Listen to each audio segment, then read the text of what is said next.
Welcome to Jesus Loves Channel. Daily Audio Bible, Day 5. Genesis 12. Now the Lord said to Abram, Go from your country and your kindred and your father's house to the land that I will show you.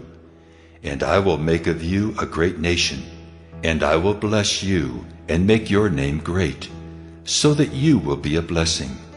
I will bless those who bless you, and him who dishonors you I will curse.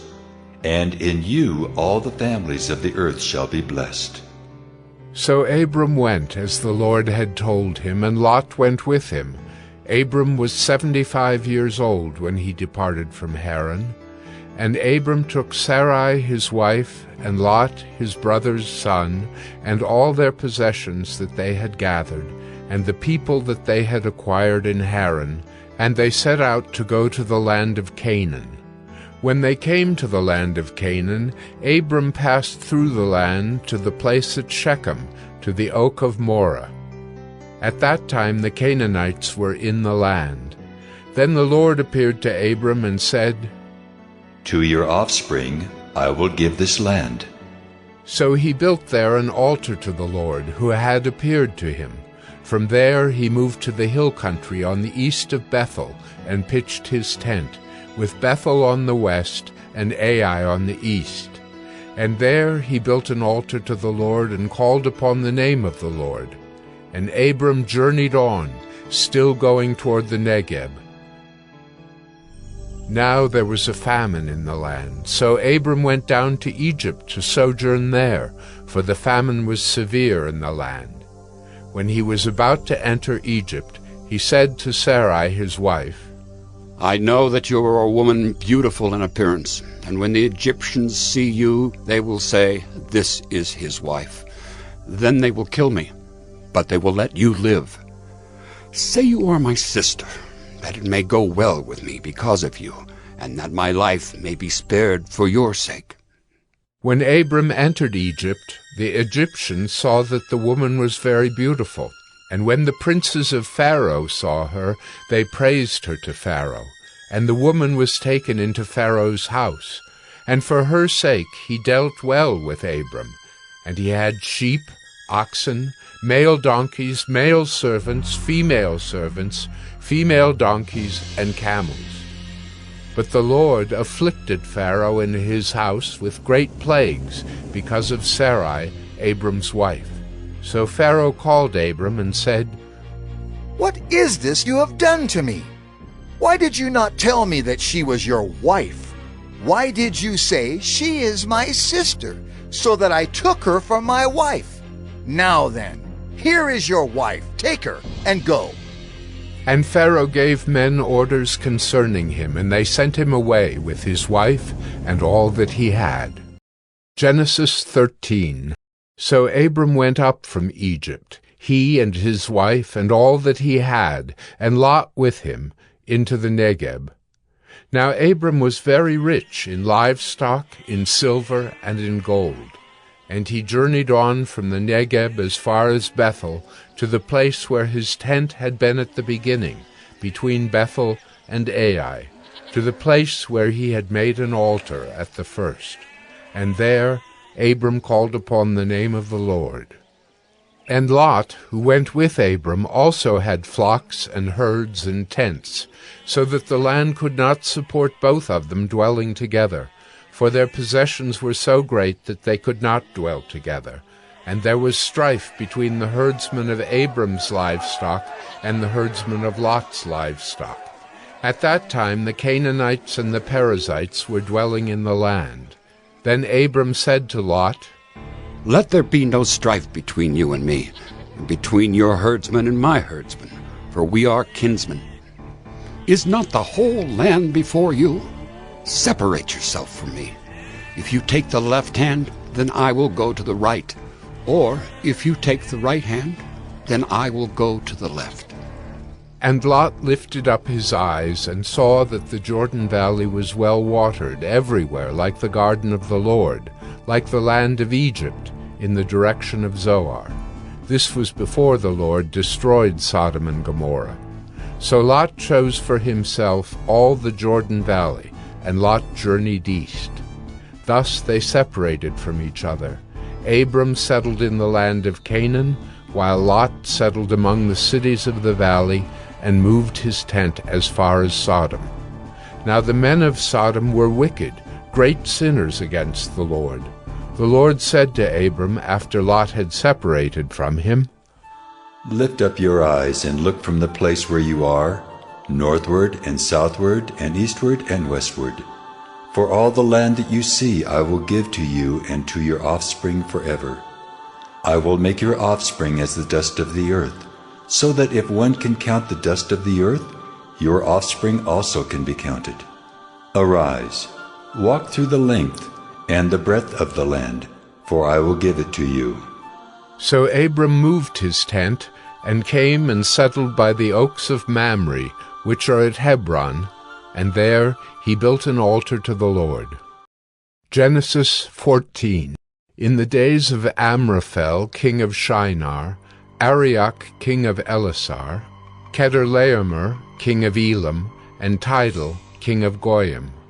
These kings made war with Bera, king of Sodom, Bersha, king of Gomorrah, Shinab, king of Admah, Shemeber, king of Zeboim, and the king of Bela, that is Zoar. And all these joined forces in the valley of Siddim, that is the Salt Sea. 12 years they had served Chedorlaomer, but in the 13th year they rebelled. In the 14th year Chedorlaomer and the kings who were with him came and defeated the Rephaim in Ashtaroth-Karnaim, the Zuzim in Ham, the Emim in Sheva Kiriathaim, and the Horites in their hill country of Seir as far as El-Paran on the border of the wilderness. Then they turned back and came to En-Mishpat, that is Kadesh, and defeated all the country of the Amalekites and also the Amorites, who were dwelling in Hazazon Tamar. Then the king of Sodom, the king of Gomorrah, the king of Admah, the king of Zeboim, and the king of Bela, that is Zoar, went out, and they joined battle in the valley of Siddim with Chedorlaomer, king of Elam, Tidal, king of Goyim, Amraphel, king of Shinar, and Arioch, king of Elasar, 4 kings against 5. Now the valley of Siddim was full of bitumen pits, and as the kings of Sodom and Gomorrah fled, some fell into them, and the rest fled to the hill country. So the enemy took all the possessions of Sodom and Gomorrah, and all their provisions, and went their way. They also took Lot, the son of Abram's brother, who was dwelling in Sodom, and his possessions, and went their way. Then one who had escaped came and told Abram the Hebrew, who was living by the oaks of Mamre the Amorite, brother of Eshcol and of Aner. These were allies of Abram. When Abram heard that his kinsman had been taken captive, he led forth his trained men, born in his house, 318 of them, and went in pursuit as far as Dan. And he divided his forces against them by night, he and his servants, and defeated them and pursued them to Hobah, north of Damascus.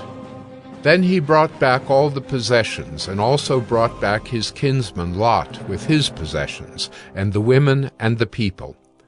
After his return from the defeat of Chedorlaomer and the kings who were with him, the king of Sodom went out to meet him at the valley of Sheva, that is, the king's valley. And Melchizedek, king of Salem, brought out bread and wine. He was priest of God Most High, and he blessed him, and said, Blessed be Abram by God Most High, possessor of heaven and earth. And blessed be God Most High, who has delivered your enemies into your hand. And Abram gave him 1/10 of everything. And the king of Sodom said to Abram, Give me the persons, but take the goods for yourself. But Abram said to the king of Sodom, I have lifted my hand to the Lord God Most High, possessor of heaven and earth, that I would not take a thread or a sandal strap or anything that is yours, lest you should say, I have made Abram rich. I will take nothing but what the young men have eaten, and the share of the men who went with me. Let Aner, Eshcol, and Mamre take their share. Matthew 5. Seeing the crowds, he went up on the mountain, and when he sat down, his disciples came to him. And he opened his mouth and taught them, saying, Blessed are the poor in spirit, for theirs is the kingdom of heaven.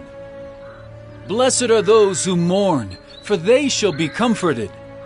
Blessed are the meek, for they shall inherit the earth. Blessed are those who hunger and thirst for righteousness, for they shall be satisfied. Blessed are the merciful, for they shall receive mercy. Blessed are the pure in heart, for they shall see God. Blessed are the peacemakers, for they shall be called sons of God. Blessed are those who are persecuted for righteousness' sake, for theirs is the kingdom of heaven.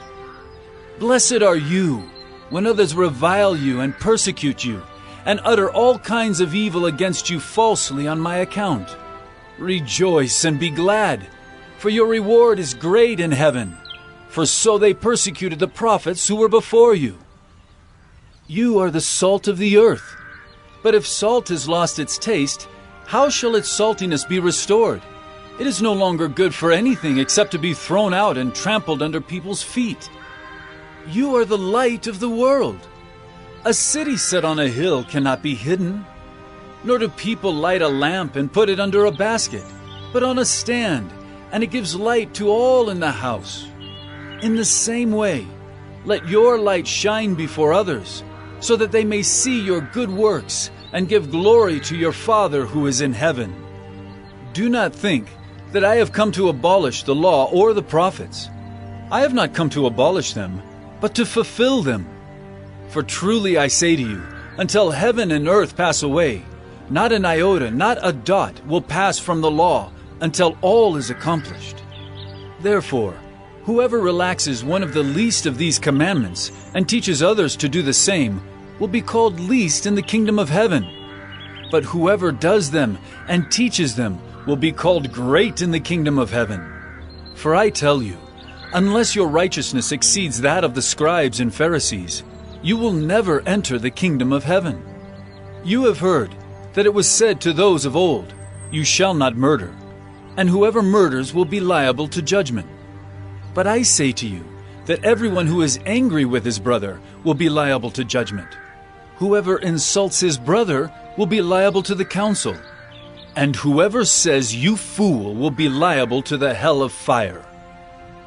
So if you are offering your gift at the altar, and there remember that your brother has something against you, leave your gift there before the altar and go. First be reconciled to your brother, and then come and offer your gift.